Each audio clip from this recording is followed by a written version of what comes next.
নমস্কার, কেমন আছো সবাই? আশা করছি সকলেই ভালো আছো। আমি অপুর সংসারে নতুন একটি ভিডিওতে সবাইকে স্বাগত জানাই। সকাল এখন 6:30। 6:30 বাজেও নি, একটু বাকি আছে।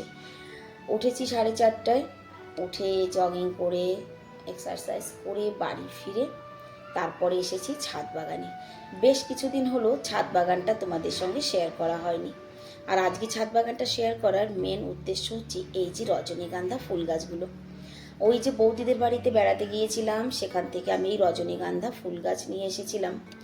তবে কমসে কম সপ্তাহ 10 দিন ওইভাবেই রেখে দিয়েছিলাম একটু মাটির জোগাড় করার জন্য।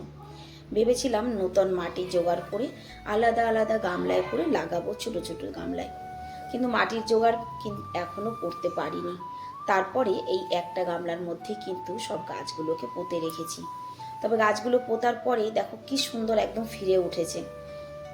মানে এক সপ্তাহ 10 দিন যে ঘরে রাখা ছিল তাতে কিন্তু গাছগুলো ঢলে পড়েছিল, লাগিয়ে দেওয়ার সঙ্গে সঙ্গেই গাছের ঢক পাল্টে গেছে। আর এদিকে ছাদ বাগানে এখন তেমন কিছুই কিন্তু নেই। ওই অসম্ভব গরমে সব যে পুড়ে যাচ্ছে, আগেও তোমাদেরকে বলেছি। তবে যা যতটুকু আছে সেটুকের মানে কি বলবো, আর এখন আর সেইভাবে আমি ছাদে আসতে পারি না বলতে মানে বিকেলবেলা যে ছাদ বাগানে এসে গাছপালার একটা আলাদা কেয়ার নেওয়া, সেটা বেশ কিছুদিন থেকে আমার হচ্ছে না। তার কারণ বিকেল হলেই কোনো না কোনো একটা জায়গায় বেরিয়ে যাচ্ছি, সেই কারণে। আর এদিকে ড্রাগন গাছটা আজ আমি দেখলাম যে গাছের মাথাটা পুড়ে গেছে গো। ড্রাগন গাছটা নিয়ে কিন্তু আমি ভীষণ হ্যাপি ছিলাম, ভেবেছিলাম এবছর বোধহয় ফল হবে, কিন্তু গাছের মাথাটা পুড়ে গেছে। কি করব জানি না, ওটা কি কেটে দেব না ওই রকমই থাকবে? তোমরা যদি জানো একটু কমেন্টে জানিও যে আগাটা যে পুড়ে গেছে ওখান থেকে কি আমি কেটে দেব না থাকবে। যাই হোক, মুখ ধুয়ে নিচে চলে এসেছি। এসে দেখি বর সবজি কাটতে বসেছে। আজকে আর চা বসায়নি, তো আমি 2 কাপ চায়ের জল বসিয়ে দিয়েছি। এই যে সকালবেলা 1 কাপ চা না খেলে অনেক ভাবি চা খাওয়া ছেড়ে দেব, কিন্তু সত্যিই পারছি না কিন্তু চা খাওয়া ছাড়তে। 1 কাপ চা না খেলে যেন মনটা ভালোই লাগে না, কাজে যেন মনই লাগে না, শরীরে এনার্জি আসে না। যাই হোক, চা বসিয়ে দিয়েছি। আর এইদিকে দেখলাম যে ওর বাপি এই সবজিটা কাটা হয়ে গেছে, তো এটাই আজকে সকালের জন্য বানাবো। এটা হচ্ছে কচি একটা চাল কুমড়ো। তো আমি বললাম যে চাল কুমড়ো ভাজা আর রুটি করি। বললো ঠিক আছে, কারণ কি সকালবেলা রুটিটা আমার ছেলেরা খাবে না, তো ওরা খেলে পরে একটা আলাদা টেনশন থাকে যে আমার অন্য কিছু করতে হবে। যেহেতু ওরা খাবে না, সেই জন্য চাল কুমড়ো ভাজা আর রুটি করব। তো এইদিকে আমি কড়াইয়ে তেল দিয়ে দিয়েছি আর ফোড়নে দিয়ে দিয়েছি সর্ষে। চাল কুমড়ো কে কী দিয়ে ভাজো একটু বলো তো? চাল কুমড়োটা কিন্তু আমি সর্ষে দিয়েই করি, তাই ঝোল হোক বা ভাজাই হোক না কেন, আমি কিন্তু সর্ষে ফোড়ন দিয়েছি। সর্ষে ফোড়ন দিয়েছি, কাঁচা লঙ্কা, হলুদ দেবো, ব্যাস। নুন হলুদ আর কিছুই এতে পড়বে না। ইতিমধ্যে পিছনে চেয়ে দেখি ঘরের বাইরে বসে রয়েছে এই যে বানর রাজা। এই মুহূর্তে ঘরে কিছুই নেই খাবার দেওয়ার মতো। আধা শুকনো রুটি ছিল, সেটা পিঙ্কুর রুটি, সেই রুটিটাই আমি বাইরে ছুঁড়ে ফেলেছি। কিন্তু রুটিটায় অত একটা ভক্তি হলো না, ফেলে দিয়েছে। তারপরে আমি একটা আলু এনে দিয়েছি, তো ভাবলাম যে আলুটা খাবে কি খাবে না, তো দেখলাম যে না, দিব্যি বসে বসে কিন্তু আলুটা খেয়ে নিচ্ছে। এনার সঙ্গে আরও একজন আছে, সে সরে গেছে ওই দিকটায়, চলে গেছে। দুজনকে দুটো আলুই দিয়েছি। তো দেখো আলুটাকে কিভাবে বসে খাচ্ছে। আর আমি যখন আলুটা নিয়ে আসছিলাম, ঘরের মধ্যে একদম উকি মেরে মেরে দেখছিল যে আমি কি নিয়ে আসছি ওদের জন্য, মানে দুজন ছিল, কি নিয়ে আসছি। এই মুহূর্তে কি দেবো বলো তো? মানে কাঁচা সবজি বলতে শাক পাতাই রয়েছে ঘরে, ফল ফলাদিও আজকে তেমন কিছু নেই ঘরে। আম আছে দুটো, ভীষণ বড় বড় দুটো আম। তো ভাবলাম যে দেখি আলু দিয়ে দেখি। রুটি দিয়েছি, ভেঙে চুরে ফেলে দিয়েছি, মানে শুকিয়ে গেছে। বিস্কুট দিয়েছি, বিস্কুট দেওয়ার সঙ্গে সঙ্গে রেগে গেছে। তারপরে আলু দিয়েছি। আর এইদিকে দেখো আমি কিন্তু টুকটুক করে রান্নাটাও সেরে নিয়েছি। দিদিও চলে এসেছে কাজে। এখানে হয়েছে কচুরলতি আলু দিয়ে রান্না করেছি আজকে নিরামিষ। আর এটা হচ্ছে সেই লাউ শাক ভাজা। গতকালকে কেটে রাখা সবজি কিন্তু এইগুলো, সেটা তো তোমরা ভিডিওতে দেখেছই। আর চাল কুমড়ো ভাজা করেছি। ওর বাপির টিফিনটা প্যাক করব। তবে আজকে ভাবছি ওনার জন্য ওই রুটি করব। ওই রুটি বলতে ওই যে সেই বাজরার আটা, এই রুটিটা করব। 2 রকমের আটা মাখতে হয় না, এই কারণে জানো তো এই রুটিটা আমার করাই হয় না। মানে ভাবি করব, কিন্তু ওই যে ইচ্ছা হয় না যে আর। তো আজকে ভাবলাম যে না, আজকে আমি 2 রকমেরই রুটি করব। আগে ওনারটা করে দিয়ে নিই, তারপরে আমাদের জন্য, মানে আমাদের জন্য বলতে দিদির জন্য 2টো রুটি করব আর আমার জন্য। সেটাও যদি আমার অভিরুচি হয় আমি খাবো, না হলে খাবো না। এই যে এই আটাটা মাখার জন্য কিন্তু আমি জলটা একদম ফুটিয়ে নিয়েছি, ফুটন্ত গরম করে নিয়েছি জলটা। ওর বাপির রুটি করে টিফিন প্যাক করে আগে ওনাকে দিয়ে নিয়েছি, কারণ এদিকে ঘড়ির কাঁটা কিন্তু 8:30টার কাছাকাছি পৌঁছে গেছে।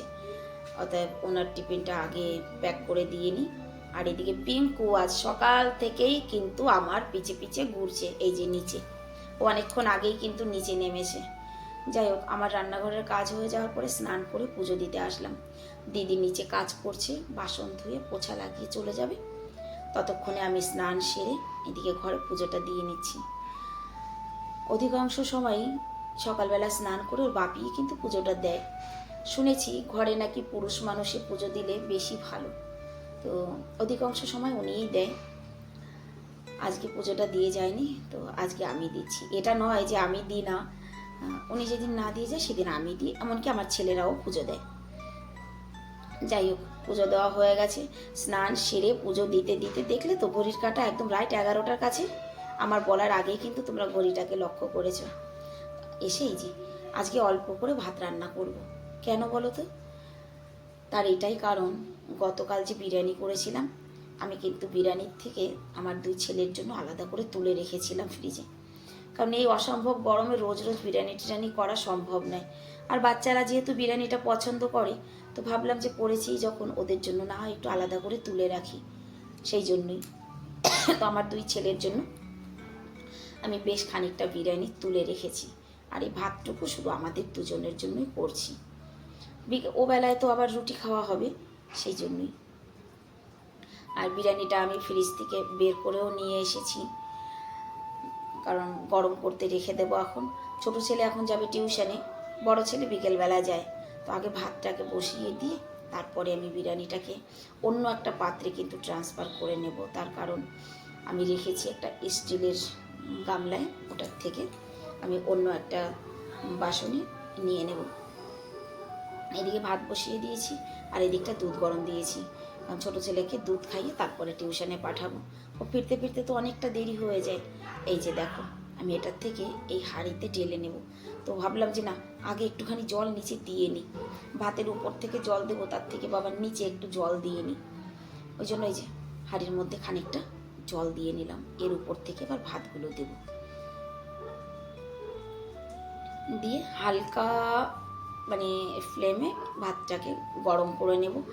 একদম কিন্তু ঝুরঝুরে ফুরফুরেই হবে, মনে হবে না যে কালকের বিরিয়ানি। আর বিরিয়ানির সত্যি কথা বলবো, আমি তো খুব লাইট করি।